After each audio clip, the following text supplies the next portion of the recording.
오늘은 어떤 선택을 하며 살 것인가 라는 제목으로 하나님의 말씀을 증거하겠습니다. 아합과 이세벨의 딸 이달랴에 대한 이야기가 나옵니다.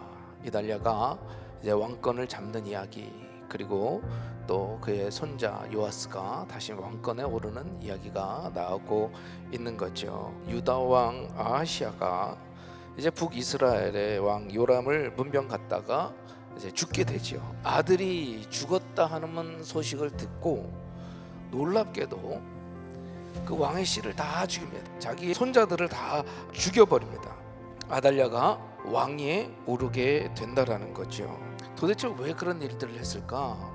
즉 자기가 왕이 되어서 나라를 다스려 보고 싶은 이 욕심이 있었기 때문에 이 손자까지도 다 죽이는 엄청난 일이 발생하게 된 거죠. 자, 결과적으로 보면 이런 아달랴의 욕심은 다윗의 자손이 오리라고 약속하신 하나님의 메시지, 메시아 언약을 깨트리려고 하는 사단의 역사였다라고 하는 거예요.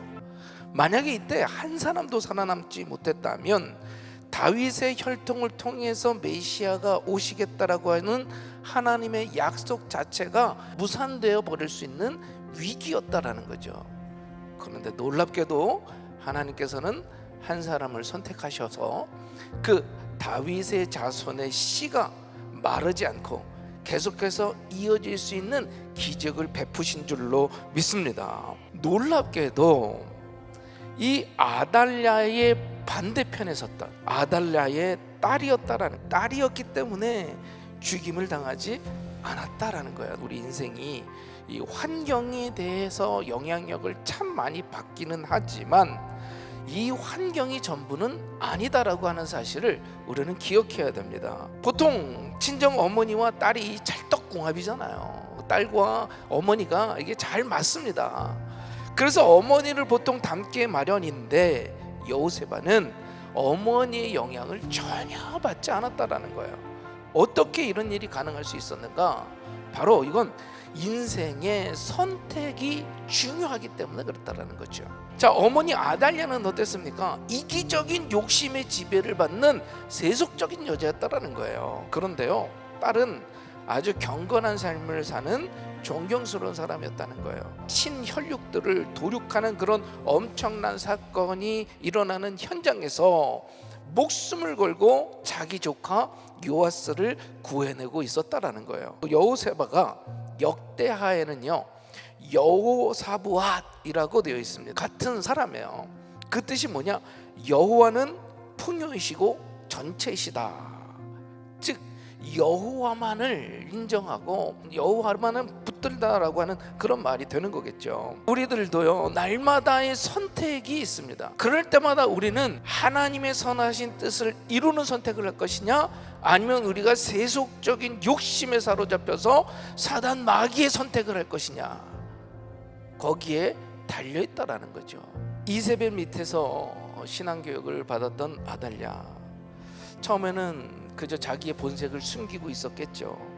그런데 유다의 왕비의 삶을 살면서 결정적인 순간에 그의 본색이 드러나면서 손자들까지 죽이는 엄청난 짓들을 벌였다라는 거예요. 문화가 바뀐다고 해서 바뀌는 게 아니더라는 거예요. 진정한 변화는 세계관이 변해야 할 줄로 믿습니다. 이 기독교가 위대한 점, 하나님의 복음의 위대한 점이 우리의 세계관을 바꾸기 때문에 위대한 거예요. 우리가 세속적인 세계관으로 살지 않고 하나님의 말씀 가운데 하나님이 원하시는 세계관으로 살게끔 복음이 바꿔준다라는 거죠. 내 세계관을 무너뜨리고 복음의 세계관으로 우리는 다시 세워져야 될 줄로 믿습니다. 일종의 그것이 거듭남, 우리의 눈이 바뀌어지는 거예요. 우리가 가장 조심해야 될 게 신앙생활 하면서 내 욕심에 대한 부분들을 자꾸 내려놔야 된다는 거죠. 대제사장 여호야다에게 욕심이 없었겠습니까? 그러나 여호야다는 욕망의 노예가 되기보다는 하나님의 신실한 제사장이 되기를 원했다는 거예요. 여호야다가 사는 법이었어요. 그는 권력에 욕심이 없습니다. 오직 하나님의 나라가 견고하게 서가는 것에만 관심이 있었다라는 거예요.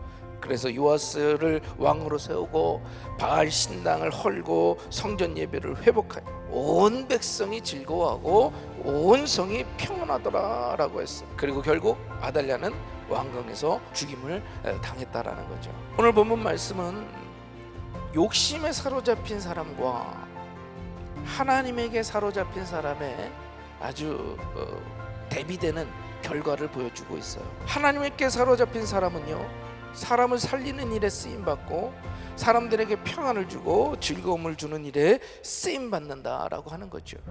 반면에 욕심의 노예가 된 사람은 사람을 죽이고 파괴하는 일에 쓰임받는 거예요. 오늘도 우리는 수많은 선택을 하면서 살아가야 될 것입니다. 그런데 그 어떤 선택을 하고 어떻게 살아갈지 전적인 우리에게 달린 일이라는 거죠. 아달랴입니까? 아니면 여호세바와 여호야다입니까? 바라기는 오늘 하루도 바른 선택을 하며 하나님의 기쁨이 되는 여러분들이 되기를 주님의 이름으로 축원합니다.